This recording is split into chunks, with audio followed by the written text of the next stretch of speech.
Hi, I'm Gibson. I lead agency and industry marketing at Google. I'm so excited to be here today with my friend Avi Baliga, creative director at Tombras. Hey, everyone. So I think we can probably all agree there's been a lot of AI hype out there. We're all being asked to reimagine our ways of working with AI and rethink what's possible with AI.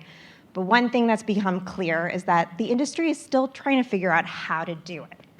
So this year, in an effort to move from AI hype to AI how, we put Google AI in the hands of 5 amazing creative agencies like Tombras, and we gave them a really simple brief. We asked them to create an impossible ad for one of their clients that would have been unimaginable without the assistance of AI. So using Google's generative AI solutions, they unlocked everything from deeper insights to personalized experiences at scale and just new ways to tell human stories. And we're going to share one of those stories with you today. And then we'll get into how Avi and the Tombras team did it. All right, great. Well, before we see the video, the brief is great. Create an impossible campaign. So we started off, and like anyone else in our place, we did the first thing we would do, which is procrastinate. For 2 months, we didn't do anything, and then we were like 2 weeks away from the deadline. And at that point, we were working with one of our clients. The hardest thing was, like, what client do we pick, right? When you have a brief which is like, create an impossible campaign. So we were working on a campaign for one of our clients, which is Pods. If you don't know Pods, it's one of America's largest moving companies. And as we were working on it, we heard this podcast where the CEO of the company said, the most effective advertising that we've ever made is just have this billboard and have this container and have it run across America. It's just the Pods logo. So we're going to do it. We're going to beat that Pods logo, that giant Pods logo on the side of the container. We can do something to beat that. And that was sort of the impossible task we set ourselves. So I'll play the video. This is essentially how we took a container and turned it into a billboard, and then took it around New York City for 29 hours. And we call it an impossibly smart billboard, but please judge it for yourselves. There you go. For over 25 years, the Pods container has been more than just a moving container. Driving the streets of America, it's served as a giant billboard reminding people of Pods. So we teamed up with Google Gemini and turned a Pods container into the world's smartest billboard. A billboard so smart it would know where it was, what time it was, traffic conditions, weather conditions, subway delays, and then generate hyper neighborhood specific lines in real time.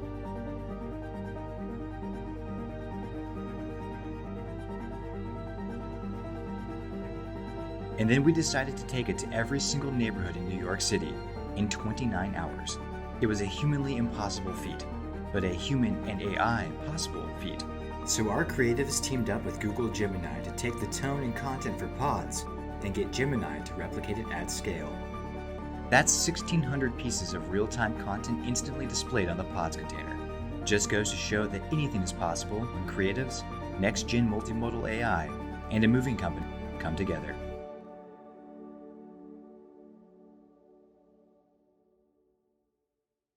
Awesome. I love that campaign, and I've seen that video a million times.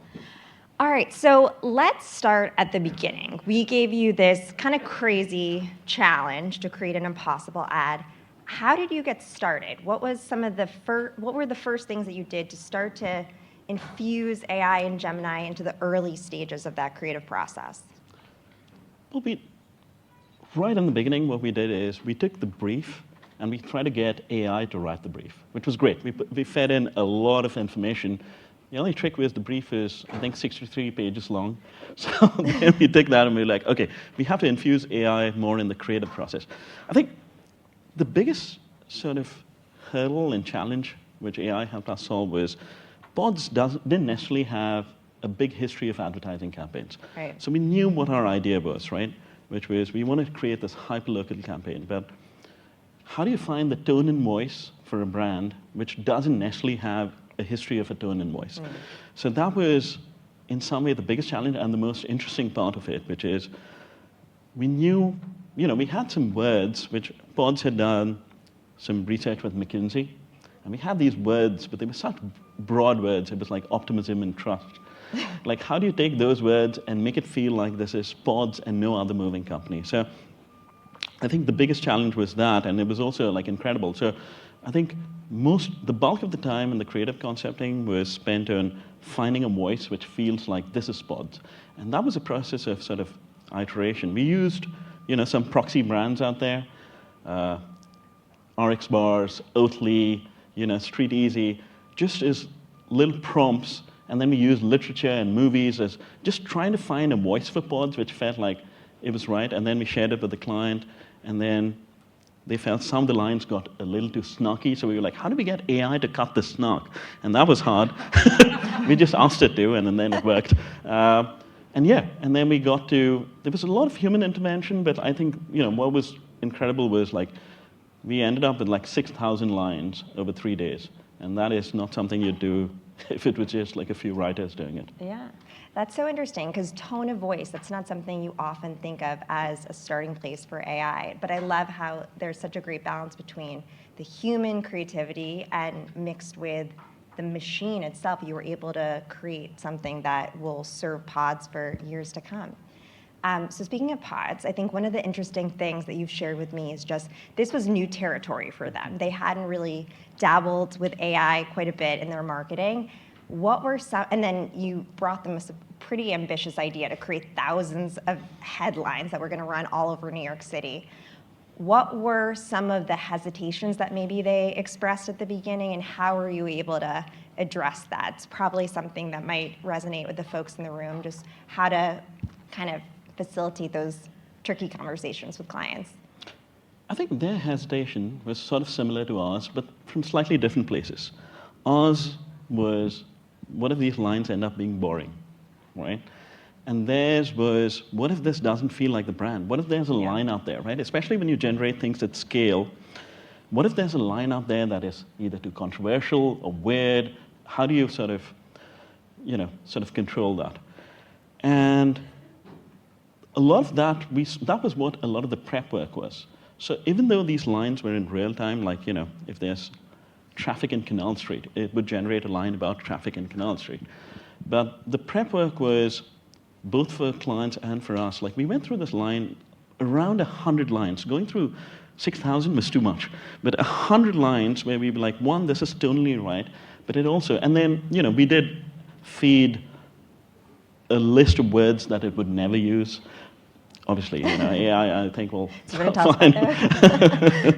But, I think that was sort of their biggest concern, which is there going to be something controversial? Is there something that's ever going to get them in trouble? But I think we were able to filter out a lot of the language.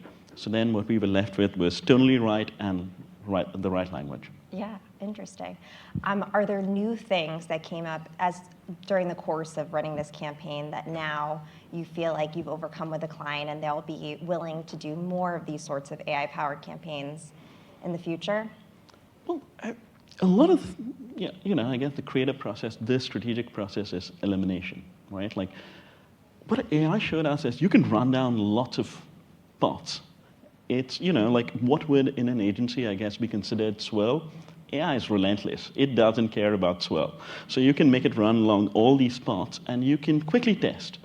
So we spoke about tone of voice, but also like truths and, just like styles. Like, we got it to go through so many different versions that I think there was a sense of confidence from the agency, from the clients that, all right, this is right because we went through that process of elimination of everything else. And I think we've tried more in the agency to sort of do that. I think one thing that happened is creatives, the creatives who did this were sort of a mid-level team. They very quickly became creative directors in this process. So they started using AI to, again, to fine tune, to see if the lines are right and stuff like that. And I think they're still doing that. So a lot of teams now in the agency, the way we're using it right now is just have an idea, let's run with it. Very quickly, you get a very quick yes or no yourself. And you can get AI to run down all these spots and then sort of eliminate and see what really works, and then you can sort of, as a human, take it ahead. Yeah, and speed, you brought up speed is such a good point. You had shared how quickly you were able to get this campaign off the ground because of the tech. Yeah, well, from top to having it made was 12 days. Crazy, that is absolutely And, crazy. most of those 12 days was obviously trying to get this screen on the side of a real pods truck and making it work. And it was great because it worked in real time. Like the fact that we saw a change in weather and the line would change, or it was plugged into the MTA. So when we passed by, I think it was the Lorimer station, and there was an actual delay, and the line came up, which was about a delay on Lorimer. So that was absolutely great. But I think the bulk of the work, which was the lines, that happened really quick. Yeah. All of the rest of it was getting the right tech and plugging it into this truck, and it all happened sort of in real time, so that was great. Incredible, yeah. Yeah, so the creative clearly quite groundbreaking, not just for pods, but for all of us here. We can learn a lot from it. And then it worked. Can you tell us a little bit about the impact that the campaign had? So site visits went up 60%, and they got 33% more quote requests. We were also surprised because this just ran for 29 hours in New York, and Pod saw their biggest ever site uplift day to day ever in their history. So they're now taking this and they're creating it at scale. So whenever a pods truck is not in use, they're trying to take 3 or 4 pods trucks and have these. So when it's not in use, it's going to run across different cities. The idea is to go to LA, go to a few other different cities, and see how it works. But yeah, it was. I think the campaign was. We thought of it as, in some way, this experimental idea which we're doing for the brief. The business results really surprised us. Amazing. That's incredible. And exciting to hear that it's expanding. So I think when we think about AI and the impact that it can have on the creative process, often we're thinking about execution. But I think what we saw with Tombras is that you really infuse Gemini into several stages of the process. Were there ahas that you had during this process that now you'll apply to future creative work, especially during the brief stage? I mean, the way that you built out that brief builder was really pretty revelatory, nothing that we had expected to see from you guys. Yeah, well, I think the funny thing is the brief was really long, but even the podcast, right, that I was talking about, pods sort of stumbled upon that truth itself. So I think right in the beginning, as creatives, what you're looking for often is a truth, right? And inarguable, but also sort of unobvious truth. Tell me something about this brand that a quick Google search will not tell me. And it was really able to go really deep, because we did, right in the beginning, we used pods to, just, hey pods, hey Google AI, what's an idea? What's an impossible campaign for pods? It didn't come up with exactly this idea, but it came up with lots of different prompts and lots of different sort of truths and insights that all sort of worked into what we finally made. So we have, as an agency, between Gemini and Google Insights, we have started using that way more because, we all sort of, again, going back to, tell me something about the audience that, again, a quick Google search will not tell me. Mm-hmm. What are they watching? What are they, what are their tastes? And Gemini is able to do that really well along with Google Insights. So. Totally, and it's great how you can continue to probe too. The machine just continues to get smarter and smarter about your audience and the campaign, and continue to push to understand at a deeper and deeper level. Exactly. So I think in this campaign, we really used it for voice and tone. I think that was really, it was really interesting because I think that's what we all do as in agencies and as creatives and strategists and account people, which is, how does this brand sound like this brand and not anything else? Yeah. I think the way we've always done it is, instincts, right? You use all your influences and put it, and then you try to make a brand sound unlike any other brand.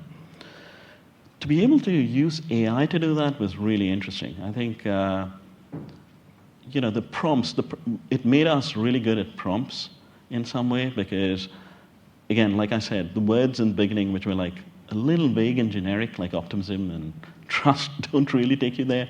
But when you can get AI to some degree role play, right, and get it like hyper specific, and then I think that really, really worked for us. So again, I think both from a strategic perspective and a creative perspective, I think that's like really where we think right now is like incredible. You can find a voice which is unlike anything else. That's awesome. So, all right, you have a room full of strategists in the room. Now that you've gone through this experience, is there something that you would leave them with as they think about how to embrace AI in their own process? Something maybe specific, tactical, and then something maybe they can work towards. I go back to that, which is the process of elimination. I think, every time, like with strategy, it's like especially, like how do you find that one insight or that one piece or the one line?